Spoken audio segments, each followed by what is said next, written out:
Muito bem, então a gente parou aqui no else, né, do nosso programa, então vamos continuar aqui agora.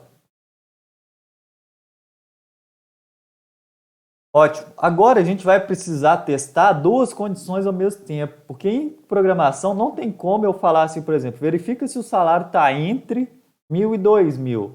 Eu tenho que testar duas condições, né? Quando está entre, significa que o salário tem que ser maior do que 1.000 e ao mesmo tempo menor que 2.000. Exemplo, pega o valor 1.500.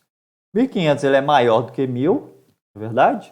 E ao mesmo tempo ele é menor do que 2.000. Então ele está aqui no meio, né? Então eu tenho que testar as duas condições ao mesmo tempo. Como é que eu faço isso? Aí a gente vai utilizar os operadores que a gente chama de operadores lógicos.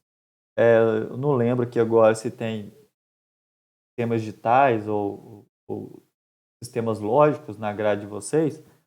Eu digo automação eletrônica, mas é as mesmas operações que a gente tem lá na eletrônica digital, né? AND, OR, NOT e XOR, tá certo? O que são cada uma dessas operações lógicas? Primeiro, a AND, que a gente representa em programação por I comercial e comercial. Significa que as duas condições que eu estou testando, elas têm que ser verdadeiras simultaneamente. Por exemplo, se o dia for maior do que 2 e o ano for menor que 2019, significa o quê?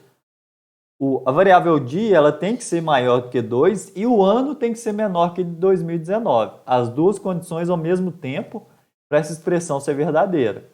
Aqui tem a tabela verdade disso, né? Se a primeira for falsa e a segunda for falsa, lembra, né? Zero em eletrônica digital a gente representa o valor lógico falso. Então, A AND B, que a gente chama, né, operação lógica aqui, é zero. Se a primeira for falsa e a segunda verdadeira, o resultado é falso. Eu preciso das duas, né? Operação I. Uma e outra. Mesma coisa, a primeira verdadeira, a segunda falsa, o resultado é falso. A primeira verdadeira e a segunda verdadeira, o resultado é verdadeiro. Tá? Tem que ter as duas condições. I. Uma e outra condição.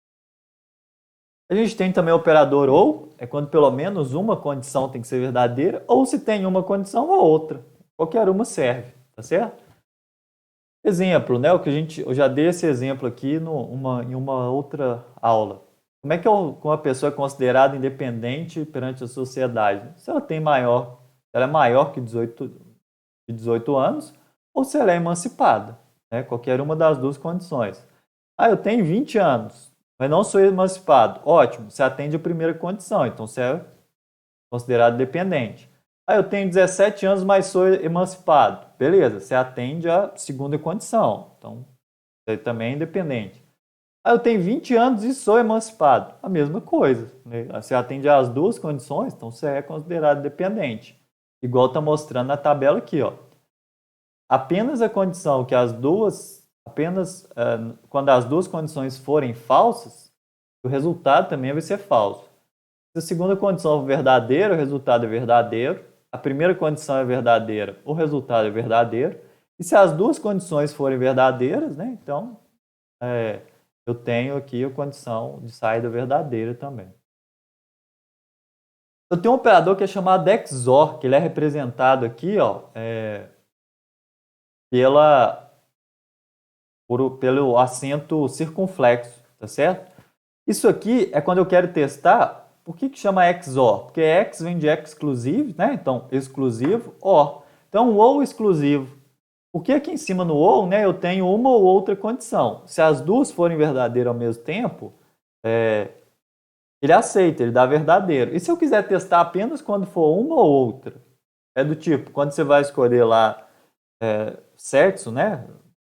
Por exemplo, está fazendo um cadastro e tem lá sexo masculino e feminino. Se o usuário colocar os dois ao mesmo tempo, geralmente não é algo válido, não é verdade? Até falando aqui, né, a questão do sexo de nascimento, né? Que hoje em dia a gente tem até algumas opções, você pode colocar não definido e tudo, né? Colocar como está na certidão de nascimento. Você só tem uma possibilidade, ou é masculino ou feminino, não é? Então essa opção XOR aqui, ela vai testar apenas um ou outro. Então, por exemplo, a gente fazer uma verificação desse tipo de seleção, né? Você tem lá masculino e feminino para o usuário selecionar. Então, se a seleção de masculino for igual a 1, XOR, seleção de feminino igual a 1, como é que eu verifico isso?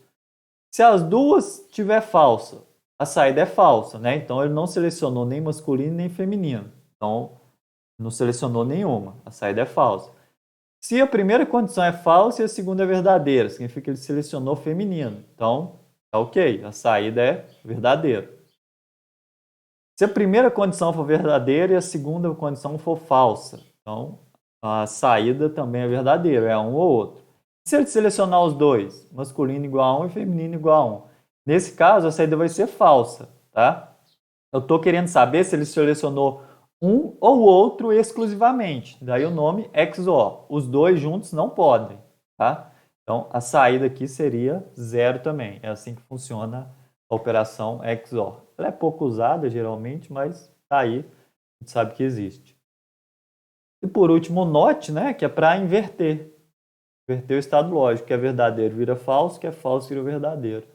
Exemplo, se, vamos aqui no meio primeiro, mês igual a 7. Então eu estou testando se o mês é igual a 7. Como eu coloquei o NOT aqui na frente, você vai testar se o mês não é igual a 7.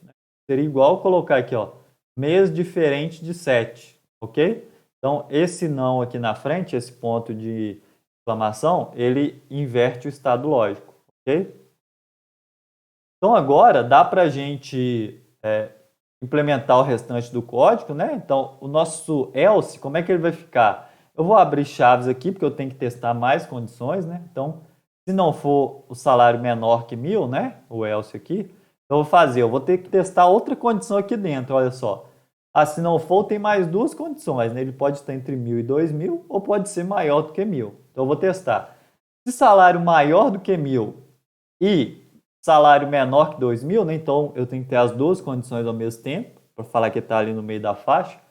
O aumento é igual ao salário vezes 1,10, que significa 10%, né? Eu vou imprimir na tela, o percentual de aumento é 10% e vou imprimir o novo salário, igualzinho eu fiz. Se não for, né? Eu tenho mais uma possibilidade. Se não for menor do que 1.000, se não tiver entre 1.000 e 2.000, então só pode ser maior que 2.000. Nem preciso testar a condição, né? Eu faço aqui, ó, else. O aumento vai ser igual ao salário vezes 1,05, 5% de aumento. Eu faço a impressão na tela, né? Aumento de 5%, ok? E vou imprimir o novo salário na tela, tá certo? Então vamos compilar isso aqui e testar para a gente ver. Eu tenho aqui a possibilidade de fazer no Ctrl C, Ctrl V, vou colocar aqui no programa. Eu vou aconselhar vocês a digitarem, tá? Porque aí você vai. Forma de digitar é igual você escreve, né? Tendo que fazer isso aqui, a gente geralmente aprende mais em programação. Então, eu vou dar uma pausa aqui e já vou abrir o meu software, tá bom? Para a gente programar. Faço aí também. Muito bem, então tá aqui o software que eu uso, tá? Ele é um pouquinho diferente, o Leandro já falou dele, é o Sublime Text, tá? No final dá na mesma, é só editor de texto, não faz muita diferença. Então eu vou dar um Ctrl V aqui, ó. Para que tá tudo branco, né? É porque eu ainda não salvei esse arquivo aqui, tá certo? Então antes de eu salvar para ele ficar colorido, para ele entender que é a linguagem C, no meu caso aqui eu posso vir aqui e selecionar C, ok? Mas vamos salvar que ele já vai aqui em arquivo, salvar lá na área de trabalho. Então aqui aumento ponto C, né, igual pediu no exercício. Tudo bem, aí a gente entendeu que é a linguagem C, ó, já ficou colorido, tá certo? Deixa eu aumentar aqui mais um pouco. Maravilha. Repare outra coisa, geralmente quando você copia um código em C, as aspas ele não formata bem, tá? Então, aqui, ó, repare que quando eu apagar as aspas e trocar, tá vendo que ele já trocou a forma, né? Então, quase sempre a gente vai ter que fazer isso, tá? Trocar as aspas aqui e digitar de novo. Repare que ele mudou até a cor, né? Porque ele geralmente não entende as aspas quando a gente copia de outro lugar, principalmente o Word, PowerPoint, tá certo? Isso causa erro no nosso programa, quase sempre é assim. Então aqui, muito bem. A parte do else aqui, então, eu vou colocar o que a gente acabou de fazer aqui, tá certo? Aqui. Então coloquei aqui, né, o nosso programa, de novo, mudar as aspas, tá certo?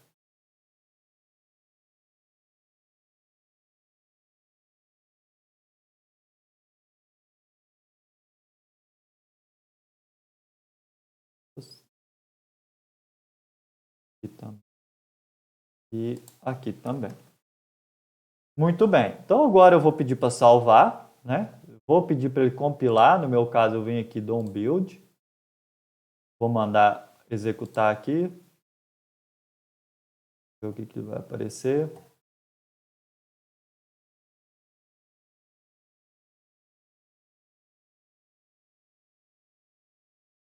Ah, tá. Ele está esperando aqui eu digitar, né? Não apareceu nada por causa disso. Então ele está esperando. Não, na verdade, não. Deixa eu ver aqui.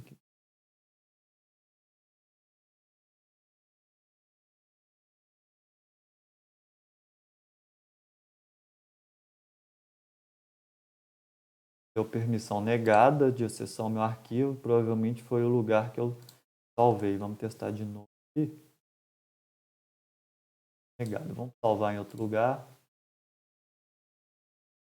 Aliás, vou fechar ele. Vou mandar executar como administrador aqui.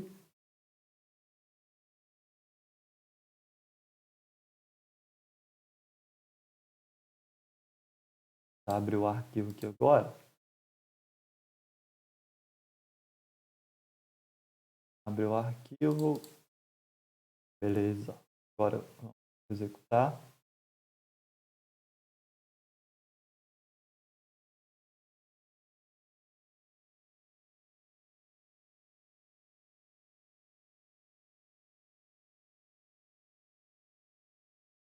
Executou aqui, geralmente ele colocava o programa aqui.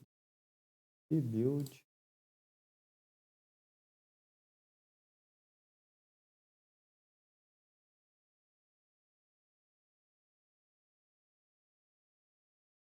Não, ele está salvado aqui mesmo. Vamos fazer aqui na linha de comando, tá certo? Então peguei aqui, ó, minha linha de comando.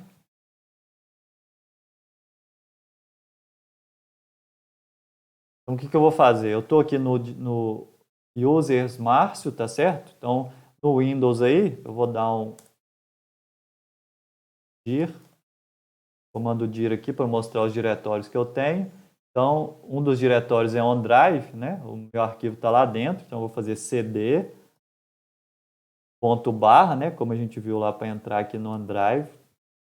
Eu entrei no OneDrive, vou dar um dir de novo. Então, tem área de trabalho ali, ó. cd ponto barra área de trabalho.